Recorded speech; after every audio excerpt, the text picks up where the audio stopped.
ராமநாதபுரம் மாவட்டம் மண்டபம் அருகே குளம் போல தேங்கிய மழைநீரால் மீனவர் குடும்பத்தினர் அவதியடைந்து வருகின்றனர். இதுகுறித்த கூடுதல் தகவல்களை எமது செய்தியாளர் மதன் வழங்க கேட்கலாம். மதன், தற்போது ராமநாதபுரம் மாவட்டத்தில் மழை நிலவரம் எவ்வாறு இருக்கிறது? குறிப்பாக மண்டபம் பகுதியில் மழைநீர் வீடுகளை சுற்றி இருக்கிறது. இதனால் அந்த பகுதியில் ஏற்படக்கூடிய பாதிப்புகள் என்ன? பொதுமக்கள் என்ன சொல்றாங்க?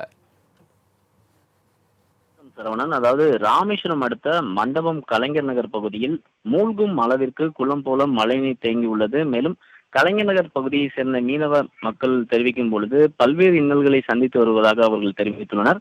குறிப்பாக ராமநாதபுரம் மாவட்டம் ராமேஸ்வரத்தில் கடந்த 2 தினங்களாக கனமழை பெய்து வரும் சூழ்நிலையில் நேற்றைய தினம் பாம்பன் பகுதியில் வானில் மேக வெடிப்பு ஏற்பட்டதில் சுமார் 10 மணி நேரத்திற்கு மேலாக கனமழை பெய்தது.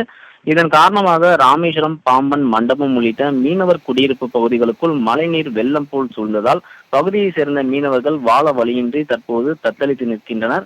மேலும் அத்தியாவசிய பொருட்களான பால் உள்ளிட்ட உணவுப் பொருட்களை வாங்க கூட செல்ல முடியாத ஒரு சூழ்நிலை தற்போது அந்த பகுதியில் நிலவுகிறது. மேலும் குழந்தைகளை வைத்துக்கொண்டு நாங்கள் கஷ்டப்படுவதாகவும் அவர்கள் தெரிவிக்கின்றனர்.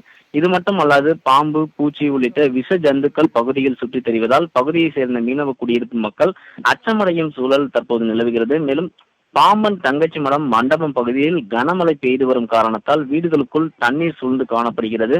மேலும் மண்டபம் பேரூராட்சி நிர்வாகம் மற்றும் மாவட்ட நிர்வாகம் இணைந்து இந்த பகுதியில் மூழ்கும் அளவிற்கு தண்ணீர் மழைநீர் தேங்கி உள்ளது. அதனை பம்பு செட் மூலம் நீக்கி தர வேண்டும் என பகுதி மீனவர்கள் மற்றும் கிராம மக்கள் கோரிக்கை விடுத்துள்ளனர். மேலும் தொடர்ச்சியாக சிறிதாக மழை பெய்தாலும் இப்பகுதியில் அதிகமான மழைநீர் தேங்கி காணப்படுவதாலும் உடனடியாக இதற்கு ஒரு மாற்று வழி செய்து பகுதியில் உள்ள மக்களின் துயரை துடைக்க அரசு நடவடிக்கை எடுக்க வேண்டும் என கோரிக்கை வலுத்து வருகிறது. அதாவது ராமநாதபுரம் மாவட்டத்தில் சிகப்பு எச்சரிக்கை கொடுக்கப்பட்டுள்ள காரணத்தால் மாவட்டம் முழுவதுமே பல்வேறு இடங்களில் தற்போது கனமழை பெய்யும் சூழல் நிலவுவதால் பொதுமக்கள் அச்சமடையாமல் பாதுகாப்பான பகுதியில் இருந்து கொள்ளவும், உணவு உள்ளிட்டவற்றை முன்கூட்டியே சேகரித்து வைத்துக் கொள்ளவும் மாவட்ட நிர்வாகம் சார்பில் அறிவுறுத்தப்பட்டுள்ளது. சரவணன், தங்களது தகவல்களுக்கு நன்றி மதன்ராஜ்.